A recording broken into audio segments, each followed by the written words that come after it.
इससे पहले हमने बात किया था ओपन सर्किट टेस्ट के बारे में, अभी बात करने वाले शॉर्ट सर्किट टेस्ट के बारे में। राइट, तो यहाँ पर शॉर्ट ओपन सर्किट टेस्ट में हमने क्या किया था, जो सेकेंडरी उसको हमने ओपन रखा था, मगर शॉर्ट सर्किट टेस्ट में हम लोग क्या करेंगे, जो सेकेंडरी उसको हम लोग क्या कर देंगे, शॉर्ट कर देंगे। और हमने बात किया था ओपन सर्किट टेस्ट में हमें सिर्फ और सिर्फ कोर लॉस ही मिलता है, मगर जो शॉर्ट सर्किट टेस्ट है उसमें हमें कॉपर लॉस मिलता है। राइट, और हमने बात किया था जो ओपन सर्किट टेस्ट है उसको हम लोग लो वोल्टेज साइड परफॉर्म करते हैं, जिसके वजह से होता क्या है, जो हमारा जो इक्विपमेंट होता है उसकी जो रेटिंग होती है वो कम होती है, जिसके वजह से कॉस्ट में सेविंग होती है। तो बात करने वाले हैं ट्रांसफार्मर के शॉर्ट सर्किट टेस्ट के बारे में। तो जो शॉर्ट सर्किट टेस्ट है उसकी जो सर्किट होगी वो हमें कुछ इस तरीके से मिलेगी। यहाँ पर ये हमने लगा रखा है वोल्ट मीटर, और यहाँ पर ये हमें दिखाई दे रहा है ये है ऑटो ट्रांसफार्मर। यहाँ पर ये एसी सप्लाई एम मीटर, यहाँ पर ये वॉट मीटर लगा है, यहाँ पर ये हाई वोल्टेज वाइंडिंग और यहाँ पर ये लो वोल्टेज वाइंडिंग। तो यहाँ पर अगर हम लोग देखें जो लो वोल्टेज वाइंडिंग है उसको हमने क्या करके रखा है, लो वोल्टेज वाइंडिंग को हमने करके रखा है शॉर्ट। यहाँ पर ओपन सर्किट टेस्ट में जो सेकेंडरी जो वाइंडिंग थी, जो ओपन सर्किट टेस्ट में जो सेकेंडरी वाइंडिंग थी वो हाई वोल्टेज वाइंडिंग थी, और जो प्राइमरी वाइंडिंग थी वो लो वोल्टेज वाइंडिंग थी। मगर यहाँ पर ये शॉर्ट सर्किट टेस्ट में अपोजिट हो जाता है, जो सेकेंडरी वाइंडिंग होती है वो लो वोल्टेज वाइंडिंग होती है, और जो प्राइमरी वाइंडिंग होती है वो हाई वोल्टेज वाइंडिंग होती है। यहाँ पर अगर हम लोग देखें जो सेकेंडरी वाइंडिंग है लो वोल्टेज वाइंडिंग, उसको हमने क्या करके रखा है, लो वोल्टेज वाइंडिंग को हमने शॉर्ट करके रखा है। तो यहाँ पर अगर हम लोग देखें in this test secondary winding is short circuited, ये टेस्ट में जो सेकेंडरी वाइंडिंग है उसको हम लोग क्या करके रखते हैं, सेकेंडरी वाइंडिंग को हम लोग शॉर्ट सर्किट करके रखते हैं। राइट, और यहाँ पर जो हम लोग जो वोल्टेज अप्लाई करते हैं वो only 2% of 2 to 12% of rated voltage is apply in short circuit test. हमने ओपन सर्किट टेस्ट में बात किया था हम लोग जो वोल्टेज जो अप्लाई करते हैं वो रेटेड वोल्टेज होता है, मगर यहाँ पर शॉर्ट सर्किट टेस्ट में हम लोग जो वोल्टेज जो अप्लाई करते हैं वो 2 to 12% होता है रेटेड वोल्टेज का। राइट, तो हम लोग रेटेड वोल्टेज अप्लाई नहीं करते in case of short circuit test, मगर ओपन सर्किट टेस्ट में हम लोग रेटेड वोल्टेज अप्लाई करते हैं। तो शॉर्ट सर्किट टेस्ट में हम लोग 2 to 2% अप्लाई करते हैं रेटेड वोल्टेज का शॉर्ट सर्किट टेस्ट में।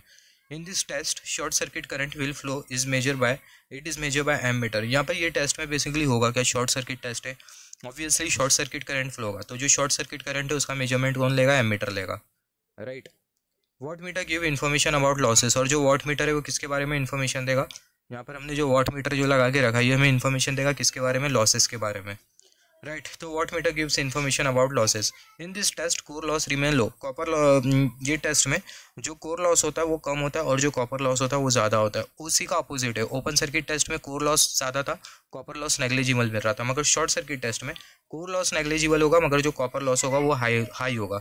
Because we give rated current to transformer in this test. यहाँ पर ये शॉर्ट सर्किट टेस्ट में आगे हम लोग समराइज करेंगे ओपन सर्किट टेस्ट और शॉर्ट सर्किट टेस्ट को। यहाँ पर जैसे कि हमने बात किया जो कॉपर लॉस है वो हमें मिलेगा, मगर जो कोर लॉस है वो कैसा होगा, वो नेग्लिजिबल होगा। कॉपर लॉस हमें हाई अमाउंट में क्यों मिल रहा है, क्योंकि अगर हम लोग देखें यहाँ पर जो ट्रांसफार्मर है उसको हम लोग रेटेड करंट प्रोवाइड कर रहे हैं, because we are giving rated current to transformer in this test.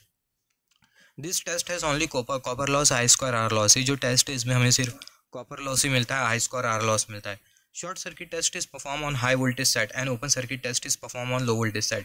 Short circuit test को हम लोग हाई वोल्टेज साइड परफॉर्म करते हैं और जो ओपन सर्किट टेस्ट है इसको हम लोग लो वोल्टेज साइड परफॉर्म करते हैं। इसको हम लोग कैसा याद रखें, पहला हमने बात किया था ओपन सर्किट टेस्ट के बारे में। ओपन सर्किट टेस्ट में हमने ये देखा था कि जो इक्विपमेंट की जो रेटिंग होती है वो कम से कम होती है। राइट, इक्विपमेंट की जो रेटिंग होती है, वॉट मीटर हो गया, एम मीटर हो गया, राइट, वोल्ट मीटर हो गया, उसकी जो रेटिंग होती है वो कम से कम होती है। कम से कम क्यों होती है, क्योंकि अगर हम लोग देखें उसको हम लोग लो वोल्टेज साइड लगाते हैं। राइट, तो यहाँ से हम लोग रिलेट कर सकते हैं जो इक्विपमेंट है उसको हम लोग लो वोल्टेज साइड लगाते हैं, जिसके वजह से होता क्या है, और लो वोल्टेज साइड पर जो वोल्टेज होता है वो कम होता है, जिसके वजह से जो इक्विपमेंट की जो रेटिंग होती है वो हमें कम से कम मिलती है। तो इसका मतलब जो ओपन सर्किट टेस्ट है उसको हम लोग लो वोल्टेज साइड परफॉर्म करते हैं, और जो शॉर्ट सर्किट टेस्ट उसमें अपोजिट हो जाएगा। शॉर्ट सर्किट टेस्ट को हम लोग हाई वोल्टेज साइड परफॉर्म करेंगे। Short circuit test is perform on high voltage side, और जो ओपन सर्किट टेस्ट है उसको हम लोग कहाँ पर परफॉर्म करते हैं, लो वोल्टेज साइड में परफॉर्म करते हैं। Right, in short circuit test series branch parameter can also be determine along with copper loss. हमें पता है शंट ब्रांच पैरामीटर होता है, सीरीज ब्रांच पैरामीटर होता है, बात करेंगे आगे। तो शॉर्ट सर्किट टेस्ट में जो सीरीज ब्रांच पैरामीटर है उसको भी हम लोग डिटरमाइन कर सकते हैं along with copper loss. Short circuit test is also known as impedance test. जो शॉर्ट सर्किट टेस्ट है उसको हम लोग बेसिकली इम्पीडेंस टेस्ट भी बोलते हैं। राइट, यहाँ पर दो चीज़ हमें बहुत अच्छी तरीके से पता होना चाहिए। शॉर्ट सर्किट टेस्ट में प्राइमरी वाइंडिंग होती है हाई वोल्टेज वाइंडिंग, और जो सेकेंडरी वाइंडिंग होती है वो लो वोल्टेज वाइंडिंग होती है। मगर ओपन सर्किट टेस्ट में इसका अपोजिट हो जाता है। जो सेकेंडरी वाइंडिंग होती है ओपन सर्किट टेस्ट में, जो सेकेंडरी वाइंडिंग होती है वो हाई वोल्टेज वाइंडिंग होती है, और जो प्राइमरी वाइंडिंग होती है वो कौन सी वाइंडिंग होती है, लो वोल्टेज वाइंडिंग होती है। राइट, तो यहाँ पर अगर हम लोग देखें लो वोल्टेज वाइंडिंग पर हमें कंसंट्रेट करना है, लो वोल्टेज वाइंडिंग।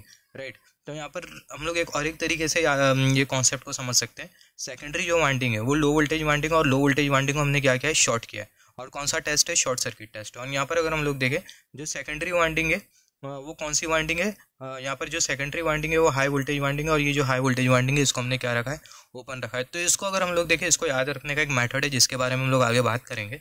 यहाँ पर कन्फ्यूजन होता है कि ओपन सर्किट टेस्ट हम लोग कौन से साइड परफॉर्म करते हैं, high voltage side, low voltage side. Short circuit test कहाँ पर परफॉर्म करते हैं, high voltage side, low voltage side. तो इसको कैसे याद रखेंगे, इसके बारे में हम लोग बात करेंगे। और जैसे कि मैंने थोड़े टाइम पहला भी बोला था कि हम लोग जो ओपन सर्किट टेस्ट होता है, ओपन सर्किट टेस्ट में जो इक्विपमेंट की जो रेटिंग होती है वो कम होती है।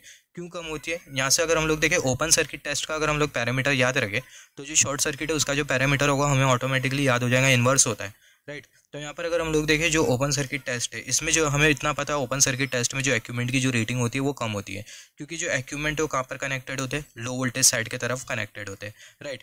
तो यहाँ पर अगर हम लोग देखें इक्विपमेंट लो वोल्टेज साइड की तरफ कनेक्टेड है, इक्विपमेंट की रेटिंग कम है, राइट।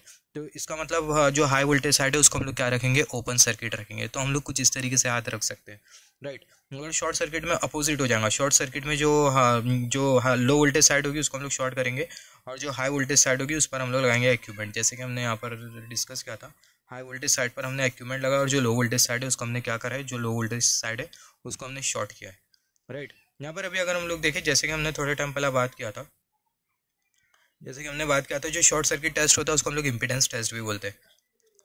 अभी short circuit test, open circuit test दोनों के बीच में डिफरेंस देख लेते हैं। तो यहाँ पर अगर हम लोग देखें, जो ओपन सर्किट टेस्ट है इसके हेल्प से हम लोग क्या कैलकुलेट करते हैं, सिर्फ और सिर्फ कोर लॉस। मगर जो शॉर्ट सर्किट टेस्ट है इसके हेल्प से हम लोग कैलकुलेट करते हैं full load copper loss, right. यहाँ पर अगर हम लोग देखें, जो शॉर्ट ओपन सर्किट टेस्ट है इसमें हम लोग शंट ब्रांच पैरामीटर को डिटरमाइन कर सकते हैं, और जो शॉर्ट सर्किट टेस्ट है इसमें हम लोग सीरीज ब्रांच पैरामीटर को डिटरमाइन कर सकते हैं, राइट। यहाँ पर अगर हम लोग देखें ओपन सर्किट टेस्ट में जो हाई वोल्टेज वाइंडिंग होती है उसको हम लोग क्या करते हैं, जो हाई वोल्टेज वाइंडिंग होती है वो ओपन सर्किट होती है, मतलब जो सेकेंडरी वाइंडिंग होती है वो ओपन सर्किट होती है। और शॉर्ट सर्किट टेस्ट में जो लो वोल्टेज वाइंडिंग है उसको हम लोग क्या करके रखते हैं, जो लो वोल्टेज वाइंडिंग है उसको हम लोग शॉर्ट करके रखते हैं, मतलब जो सेकेंडरी वाइंडिंग है उसको हम लोग शॉर्ट करके रखते हैं, राइट। तो यहाँ पर अगर हम लोग देखें, ये तीसरे वाले स्टेटमेंट को कैसे याद रखें, हाई वोल्टेज वाइंडिंग को हम लोग क्या करके रखते हैं, ओपन सर्किट करके रखते हैं, किसमें, ओपन सर्किट टेस्ट के केस में। तो वही सेम कॉन्सेप्ट, जो इक्विपमेंट है लो रेटिंग के इक्विपमेंट यूज़ करते हैं, और वो लो रेटिंग के जो इक्विपमेंट होते हैं कौन से साइड पर कनेक्टेड होते हैं, लो वोल्टेज साइड पर कनेक्टेड होते हैं। लो वोल्टेज साइड, वोल्टेज का मैग्नीट्यूड कम है जिसकी वजह से इक्विपमेंट की जो रेटिंग होगी वो कम से कम होगी, राइट। तो अगर इक्विपमेंट अगर लो वोल्टेज साइड पर अगर कनेक्टेड है तो जो हाई वोल्टेज साइड होगी वो क्या होगी, वो ओपन सर्किट होगी। तो यहाँ पर अगर हम लोग देखें, जो हाई वोल्टेज वाइंडिंग है वो क्या है, वो ओपन सर्किट। और शॉर्ट सर्किट टेस्ट में अपोजिट हो जाएगा, हाई HV की जगह LV लगा दो, लो वोल्टेज वाइंडिंग क्या हो जाएंगी, शॉर्ट सर्किट हो जाएंगी, राइट। तो यहाँ पर अगर हम लोग देखें, जो ओपन सर्किट टेस्ट है इसमें कोर लॉस नेग्लिजिबल होता है, मगर यहाँ पर ये जो शॉर्ट सर्किट टेस्ट है इसमें अगर ओपन सर्किट टेस्ट में जो कॉपर लॉस होता है वो नेग्लिजिबल होता है, और शॉर्ट सर्किट टेस्ट में जो कोर लॉस होता है वो नेग्लिजिबल होता है। यहाँ पर अगर हम लोग देखें, जो टेस्ट है इसको हम लोग परफॉर्म करते हैं लो वोल्टेज वाइंडिंग पर, ये टेस्ट को हम लोग परफॉर्म करते हैं लो वोल्टेज वाइंडिंग पर, और जो शॉर्ट सर्किट टेस्ट है उसको हम लोग हाई वोल्टेज वाइंडिंग पर परफॉर्म करते हैं। तो यहाँ पर अगर हम लोग देखें, इसको कैसे याद रखें, यहाँ पर हमने HV कंसिडर किया था, यहाँ पर LV होगा, यहाँ पर हमने LV कंसिडर किया था तो यहाँ पर HV होगा, राइट। तो ये जो तीसरा वाला जो पॉइंट है इसको अगर हम लोग एनी हाउ अगर याद कर लेते हमें पता चल जाता है, तो जो बाकी के जो पैरामीटर्स है उसको हम लोग खुद ब खुद डिफाइन कर सकते हैं। तो यहाँ पर ये जो टेस्ट है इसको हम लोग लो वोल्टेज वाइंडिंग पर परफॉर्म करते हैं, और ये जो टेस्ट है शॉर्ट सर्किट टेस्ट इसको हम लोग हाई वोल्टेज वाइंडिंग पर परफॉर्म करते हैं। यहाँ पर ये अपना ओपन सर्किट टेस्ट में जो वोल्टेज हम लोग जो अप्लाई करते हैं वो रेटेड वोल्टेज होता है, शॉर्ट सर्किट टेस्ट में हम लोग जो करंट जो अप्लाई करते हैं वो रेटेड करंट होता है, राइट। और रेटेड करंट अप्लाई करने की वजह से हमें मिलता है copper loss short circuit test में। जैसे हमने बात किया था series branch parameter, shunt branch parameter, तो यहाँ पर ये हमने जो पैरामीटर जो कंसिडर किया है रेसिस्टेंस रिएक्टेंस, ये कैसे कनेक्टेड है, सीरीज में कनेक्टेड है, तो जो पैरामीटर है इसको हम लोग बोलते हैं सीरीज ब्रांच पैरामीटर। यहाँ पर ये रेसिस्टेंस रिएक्टेंस कैसे कनेक्टेड है, पैरेलली कनेक्टेड है, तो जो पैरामीटर है इसको हम लोग बोलते हैं शंट ब्रांच पैरामीटर, राइट।